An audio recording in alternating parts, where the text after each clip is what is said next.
I'm going to be giving out some tips and some tricks to using the Lodge Sportsman's Grill for this cook. I can tell you, almost all of the complexity of this revolves around fire management and not getting flare-ups on that chicken. If fire touches that chicken and that marinade sauce, your cook is done. Now, chicken thighs are one of my absolute favorite cuts of meat off the chicken. You get the juiciness, the tenderness. It checks all the blocks when it comes to the meat that you get off the chicken. It's not like the breast meat, which you can end up getting very dry, bland flavor. Chicken thighs have it all. We do like to use bone-in, skin-on chicken breast because we bone that out. And I like to remove the skin, and it reduces the risk of flare-up and fire from the grease. But when you bone it out, save all those scraps. Stay tuned in the video. We'll show you what you can do with those scraps. Be very careful right around these tips. There's a bunch of small bones that when you're cutting, you can end up with bits and pieces of this bone inside your cook. Then I like to split this into two pieces because they're different thickness, different size, and they cook better when that's separated. So you end up with these two pieces from the thigh.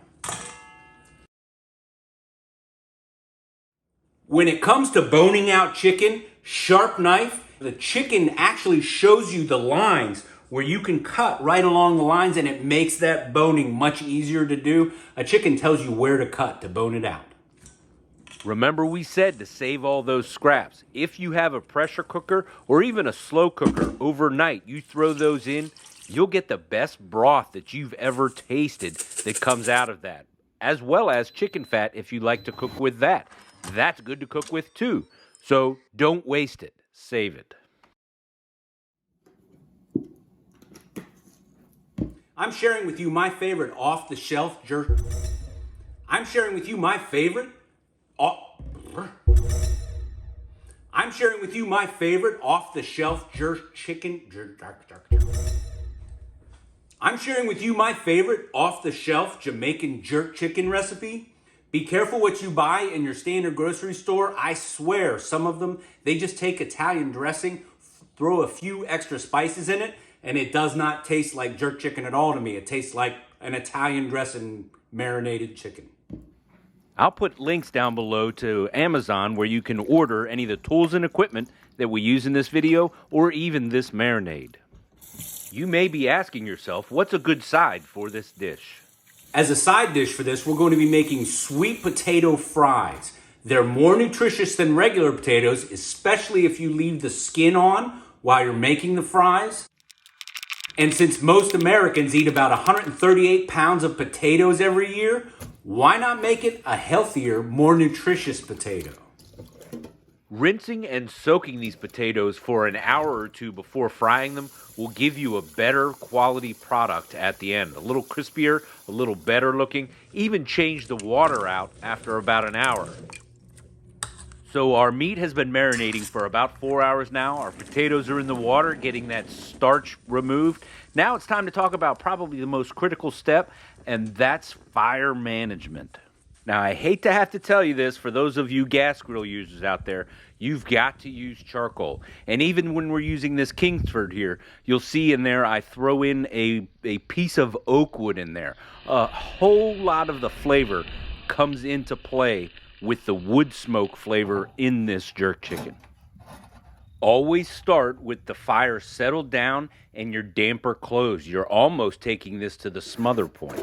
We use an old roaster lid set in order to contain that smoke and help us with this slow, steady cook. Takes about an hour and a half, maybe an hour and 15 minutes. While that's going on, we also do a little bit of seasoning. This is the perfect temperature and the perfect long cook in order to keep that seasoning crisp and ready on your Lodge Sportsman's Grill. Be patient with yourself. This is the most critical step to get right. Get that grill settled down. If you have one of these laser thermometers, use that to ensure that your temperature's dropped off to around 350, maybe 400 degrees on right up near that cooking surface.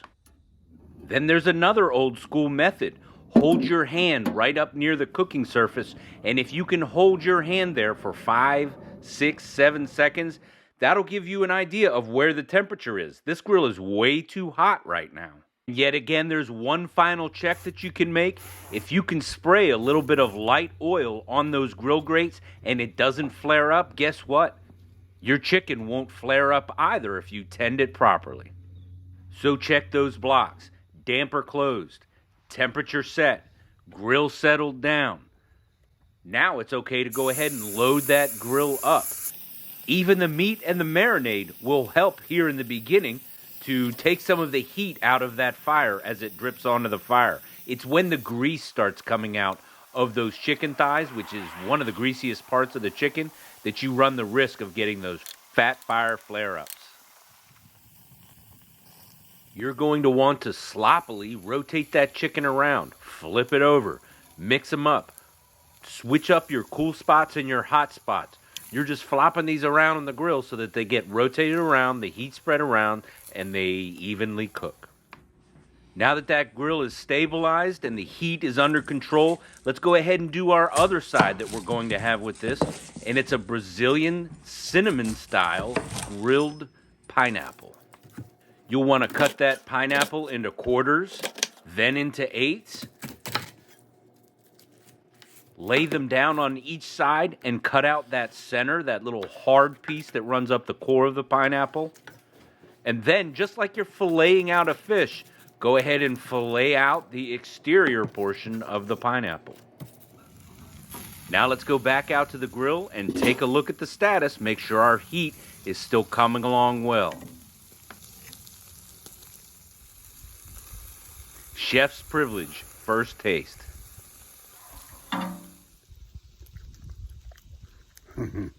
If your heat is falling off before the cook is done, go ahead and slide open the draft door. Add a little bit more air. The heat will spike up some without adding the instability of new coals. You'll also notice that we've brought the lid into the mix. That locks that heat as well as that smoke flavor in. It intensifies everything, and it's another way to control your smoke, your flavor, your heat. So you've gone out and kept an eye on that grill. Everything's looking stable and good out there. Let's go ahead and finish prepping that pineapple. For me, there's plenty of sweetness in the pineapple. Some people add sugar in. It helps with the caramelization on the grill. You're not really cooking it on the grill. You're just kind of giving it that smoke flavor, maybe a little bit of charring, and that's easier if you put some sugar in with the cinnamon. I'll tell you one thing, these grills are susceptible to wind drafts that cool off the upward side of the wind flow. These little screens help keep that heat in, and it'll even out the temperature across your grill. We've brought the pineapple out. That's the last thing we need to do. We're also moving the fries out into the fryer because we're in the final stages here.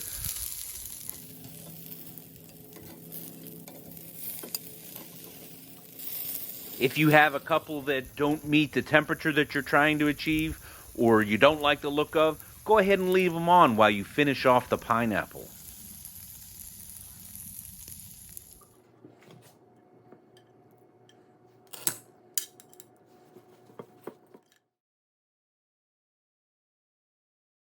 I don't know which I'm more excited about. The pineapple paired with the chicken.